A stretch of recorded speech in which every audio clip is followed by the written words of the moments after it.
dan mesyuarat Jemaah Menteri juga memperakukan supaya sepanjang tempoh operasi gas memasak, Ops Gasak, dan juga sehinggalah dimuktamadkan pindaan kepada peraturan-peraturan kawalan bekalan tersebut, dua perkara.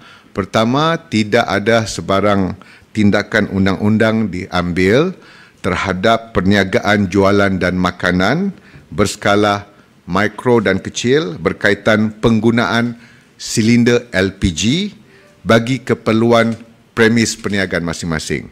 Itu yang pertama, tidak akan ada tindakan undang-undang kepada syarikat-syarikat, peniaga-peniaga jualan makanan dan minuman yang menggunakan LPG untuk kegunaan sendiri. Yang kedua adalah para peniaga mikro dan sederhana jualan dan makanan ini juga dibenarkan untuk menggunakan tong LPG bersubsidi tanpa permit barang kawalan berjadual. Jadi maksudnya para peniaga yang terlibat penjualan makanan dan minuman ini boleh terus menggunakan LPG, tong LPG bersubsidi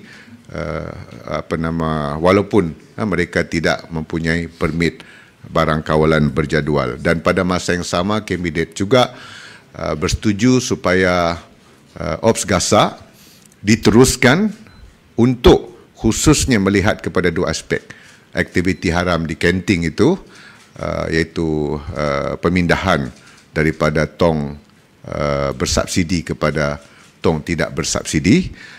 Itu kita akan teruskan. Dan yang kedua adalah penggunaan oleh industri juga akan diteruskan.